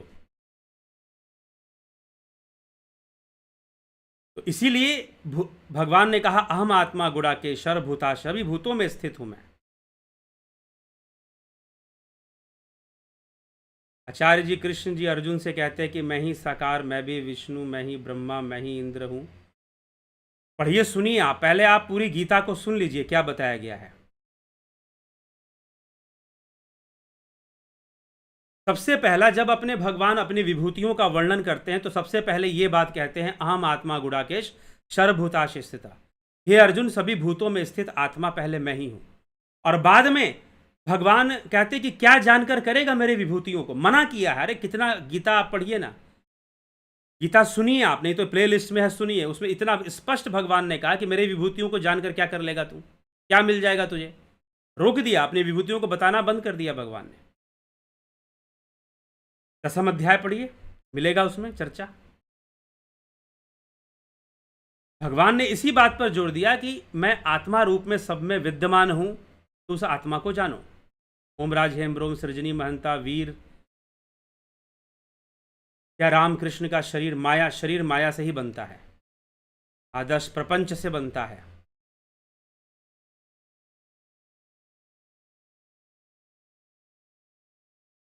भगवान कहते हैं ओम तत्सत बोलो। आचार्य जी कृष्ण अर्जुन को कहते हैं, कृष्ण अर्जुन को, गीता में कृष्ण बहुत कुछ कहते हैं, जो आप लिखते हैं उतना ही नहीं कहते। पूरी गीता में सुना चुका हूं, आप उस प्लेलिस्ट पे जाइए और सुनिए। कृष्ण ये भी कहते हैं, ना मैं कर्म करवाता हूं, ना मैं कर्ता का संयोग करता हूं, ना मैं कर्मों का फल देता हूं, कर्मों का फल भी मैं नहीं देता हूं। कृष्ण तो ये भी कह देते हैं। कृष्ण तो ये भी कहते हैं, ना तू माम शक्य से दृष्टुमनैव स्वचक्षुषा, अपने इन आंखों से तू मुझे देख ही नहीं सकता, जो तू देख रहा है वो माया है। आज आप उसी रूप को मूर्ति बनाकर मंदिरों में बिठा रहे हैं, जिसको भगवान ने माया कहा। अपने शरीर को भगवान ने माया कहा, आप उसी की मूर्ति बनाकर मंदिर में बिठा रहे हैं। और पूजा कर रहे हैं। भगवान ने बोला कि ओम तत्सत कहो, आप कह रहे हैं कि ओम नमो वसुदेवाय नमः जैसे बताते हैं, नहीं, ओम तत्सत कहने के लिए कहा है भगवान ने। आप दिखाइए वो श्लोक जहां पर ओम नमो वासुदेवाय नमः कहने के लिए कहा गया हो। पहले कृष्ण अपने स्वरूप को समझाते हैं कि तू मुझे शरीर समझना बंद कर, पहले तो बॉडी समझना बंद कर, ये रूप में मुझे मत देख, ठीक। अहम आत्मा गुडाकेश, मैं सभी भूतों में स्थित आत्मा में ही हूं, और जो उस आत्मा को जानता है वास्तविकता में वही कृष्ण को जानता है। आशा रानी जी, नरसाराम प्रजापत, प्रायश्चित कैसे करें, ये अब अलग विषय है। ये तो पर्सनल विषय भी है थोड़ा सा। योग वासिष्ठ पर भी एक बार चर्चा ला देंगे, क्योंकि योग वासिष्ठ पुराण के, उसकी जो संरचना है वो पुराणों के समान है। तो आप सुनना बंद कर दोगे अगर पूरा सुनाना शुरू कर दूं तो, ठीक। हाँ, उसका जो मूल सिद्धांत है या कुछ योग के ऊपर जो बातें हैं उन पर चर्चाएं कुछ हो सकती हैं, तो वो बाद में कोशिश किया जाएगा। और वो अद्वैत से हटकर नहीं है। योग वासिष्ठ अद्वैत सिद्धांत का ग्रंथ है। योग वासिष्ठ क्या है? अद्वैत सिद्धांत का ग्रंथ कहा जाता है।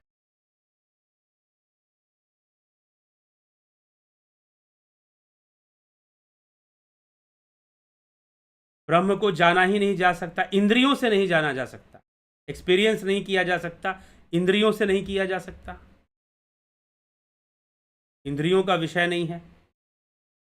ध्यान में क्या एक्सपीरियंस होता है? ध्यान में ध्यान के द्वारा एक्सपीरियंस होता है। जब आप इंद्रियों से परे जाते हो, अतेंद्रिय अवस्था में जाते हो, तो होता है।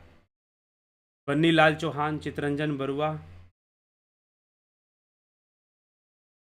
क्लियरली अंडरस्टूड, ठीक है। सृजनी महंता, क्या सही है कि इस्कॉन की गीता ने भक्ति योग को प्राधान्य दिया है, बल्कि असली भगवत गीता कर्म योग को? मान सकते हैं आप, अपनी अपनी विचारधारा है।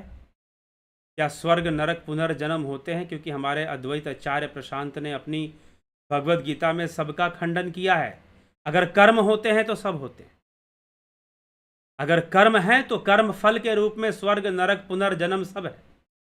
उन्होंने क्या खंडन किया है? तर्क दे दीजिए हमको, हम तर्क का खंडन करेंगे। आचार्य प्रशांत से हमारा कोई लेना देना नहीं, ठीक है। आचार्य प्रशांत जी जो कार्य कर रहे हैं वो अपना करें। हाँ, अगर उनका कोई तर्क है, सटीक लगेगा, तो फिर उस पर चर्चा होगी। यह देही है, देह को धारण करने वाला, यह नहीं मरता है, यह शरीर ही मरता है। यह स्थूल शरीर नष्ट होता है, और इसको समझने के लिए मरना भी जरूरी नहीं है। जीते जी ये बात समझा जा सकता है कि जीव है और शरीर छोड़ता है, जीव ही कर्म करता है और पुनर्जन्म को भी प्राप्त होता है। और पुनर्जन्म की मान्यता मात्र भारतवर्ष में हो ऐसी बात नहीं है। पाइथागोरस एक वैज्ञानिक हुआ, ट्रांसमाइग्रेशन ऑफ सोल के बारे में उसने बोला, ठीक। तो वो क्या तर्क देते हैं, क्या भगवत गीता लिखते हैं, किस तर्क के आधार पर लिखते हैं, तो वो आप रखें तर्क कि भाई क्यों ऐसा लिखते हैं, किस आधार पर रखते हैं। लेकिन नहीं, वो आप छोड़ दीजिए, आप खत्म कीजिए। आप जो है, पाइथागोरस बहुत पहले हुआ था। William Crookes, sir William Crook, EMF reader बनाया उन्होंने, कैथोड रे ट्यूब बनाया। आधुनिक युग के महान वैज्ञानिक विलियम क्रुक, उन्होंने प्रमाणित किया कि मृत्यु के बाद जीवन होता है। आचार्य प्रशांत को एक सलाह दे दीजिए कि वो एक बार विलियम क्रुक को जरूर पढ़ें, मायर्स को पढ़ें, father of American psychology William James को पढ़ें। आचार्य प्रशांत से बोलिए कि विलियम क्रुक को जरूर पढ़ लें एक बार। वैज्ञानिक थे, उन्होंने वैज्ञानिक अनुसंधान किया था प्रेतात्मावाद पर, पैरानॉर्मलिज्म पर। तो ये आपकी अपनी मान्यता है, जिसको मानना है वो अपना मानते रहे और मनवाता रहे, ठीक है। लेकिन हमसे अगर आप बात करेंगे, जी हाँ, जीव है, जीव का अस्तित्व है, शरीर नष्ट होता है, जीवन नष्ट नहीं होता। स्वर्ग नरक पुनः, स्वर्ग नरक कहने का क्या था? स्वर्ग मतलब कोई स्थान नहीं, पुण्य कर्मों के वशीभूत जो फल प्राप्त होगा वो स्वर्ग होगा। पाप कर्मों के वशीभूत जो फल प्राप्त होगा उसी को नरक कहेंगे हम। कई लोग इस जीवन में जीते हुए ही नरक भोगते हैं, कई लोग इस जीवन को जीते हुए ही नरक भोग रहे होते हैं।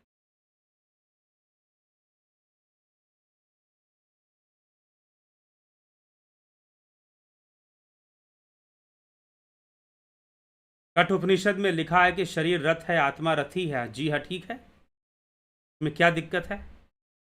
मधुकर नेलगे फ्रॉम महाराष्ट्र, गुरु जी जय श्री राम, जय श्री राम। कारण शरीर और सूक्ष्म शरीर को ही जीवात्मा कहते हैं। है बस जीव, अपने कर्म संस्कारों के साथ जो युक्त है वो जीव है।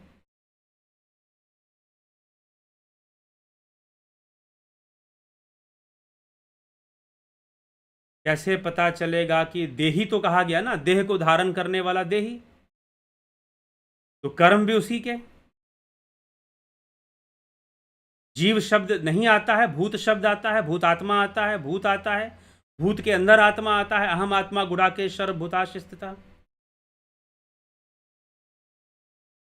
आशुतोष कुमार, विवाह करने का मन नहीं है, घर में माता और पिता। यह व्यक्तिगत प्रश्न है, व्यक्तिगत रूप से आइए, बात कीजिए, व्हाट्सएप मैसेज कीजिए, अपने व्यक्तिगत प्रश्न को पूछिए। अष्टांग मार्ग पर चलना चाहता हूं, जरूर चलिए।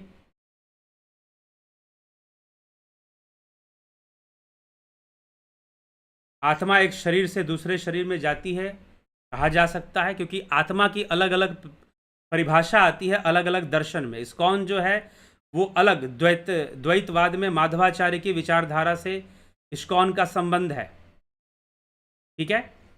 तो इसीलिए वहाँ से विचारधारा को ली जाती है। तो आत्मा की परिभाषा अद्वैत में अलग है, मीमांसा में अलग है।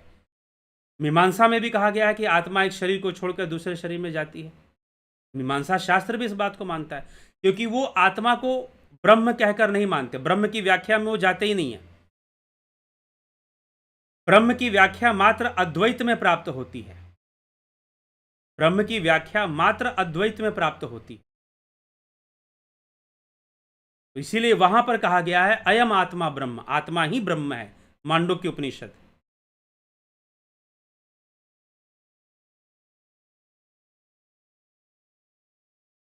ठीक, ये चीजें चलिए, इसी के साथ विचारों को विराम देंगे। कल फिर मिलेंगे 9 PM लाइव चर्चा में।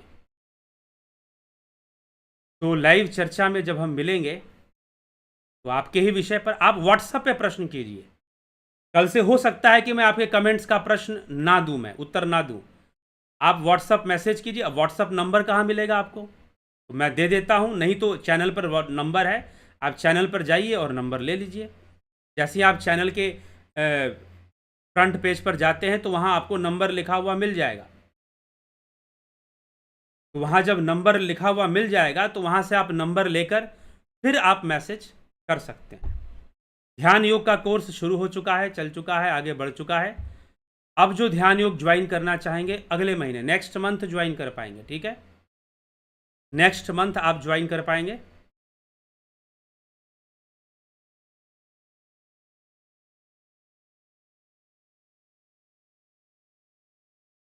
तो इसी के साथ अभी विराम देंगे। हाँ, फिलॉसफी का कोर्स शायद शुरू होगा तो उसकी जानकारी आपको मिलेगी आगे भविष्य में। बहुत अद्भुत कोर्स है, जरूर जानना चाहिए, कोर्सेज कीजिए, ठीक, जिससे कि बहुत सारी चीज़ें आपको स्पष्ट होंगी, बहुत सारी चीज़ें आपको पता चलेंगी। तो अभी फ़िलहाल इसी के साथ हम कार्यक्रम को विराम देते हैं। कल फिर मिलते हैं 9 PM लाइव चर्चा में। आप सभी का बहुत बहुत आभार। सभी को ओम तत्सत।